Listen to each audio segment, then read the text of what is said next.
It looks like there's a new version of Train Simulator World 2020. It's called, but it's not. It's not new.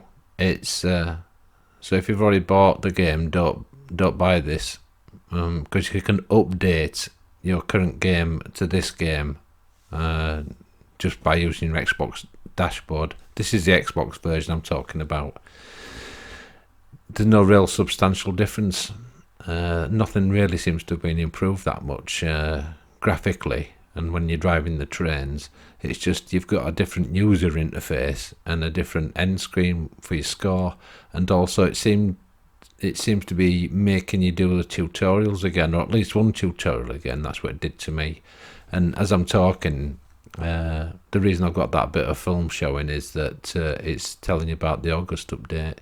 Now, if you're buying this game from new, you get more content with it. You get the trans, even on the cheapest pack, you get the TransPennine. So for £24, £25, you're getting the TransPennine pack as well as the core pack and a couple of other things. You'd have to look on the store because that could change. But on the on the Train Sim World, that's the £40 version. I can't remember what they call it, some deluxe version. That's got a lot more content, and it's a lot better value for money than the old one. But that's regarding just buying it new. Now, if you've already got it, when you update it, I'll just quickly show you. Well, I can't show you screen captures. I've had to film the screen. There's no real big change. The graphics in game while you're driving the trains are just the same. It's got all the same problems. The horrible sort of blurry motion blur, and somehow the captures always look better than the actual gameplay when you're playing it. I play it on a 40-inch plus 4K monitor, well, 4K Samsung TV. Now, the reason I'm showing you this is because when you update the game updates, but it doesn't update it properly. You've then got to go to your games and apps and go to manage games and add-ons on this game, and then manually update all your downloaded content, which is what I've got there.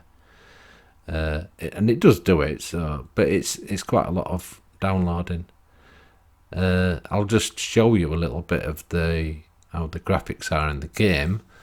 I went through a couple of scenarios. One of them you don't get. This is the West Somerset. Now, it's the wheels you have to pay attention to. I'm sure the graphics are going to look great on YouTube, but when you're actually playing them, there is a blurry quality about them. Now, the wheels don't seem to draw properly. There's a lot of fuzziness, even at this slow speed. And that's going back to a review I did January this year on just the TransPennine route. So if you want to look at that review I did, that still stands. It looks exactly the same and plays exactly the same as it did, other than the user interface before you start and after you've finished.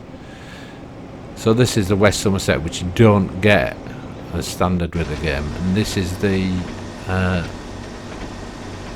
that's the blurriness of the wheels. It just looks awful, and that's on the TransPennine. And you do get this now if you actually buy the game, even on the cheapest pack. I'm not sure if you actually update. Oh, look at that! You see, that's not good, is it?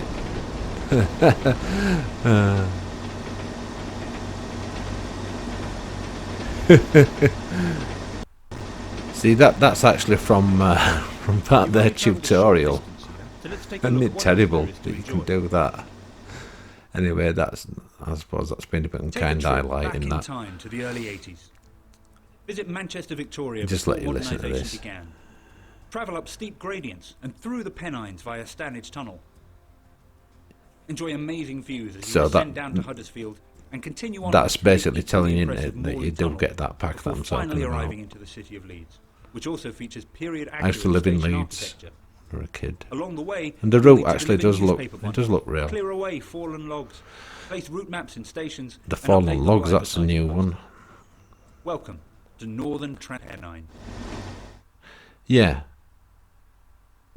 That's your end screen now. I'll show you another one. I've actually done a scenario. But it is an improvement.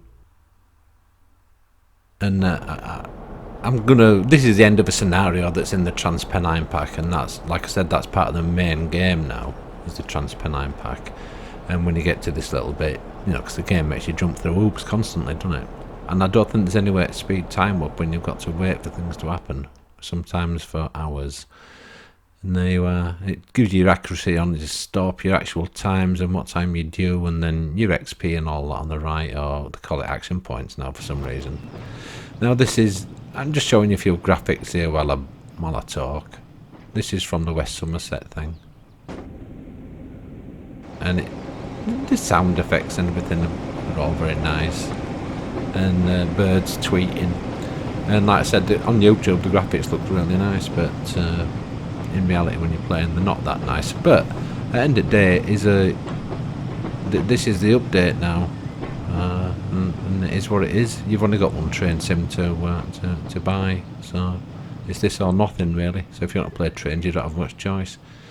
It does seem to be cheaper now, because you're getting a lot more when you actually buy the game.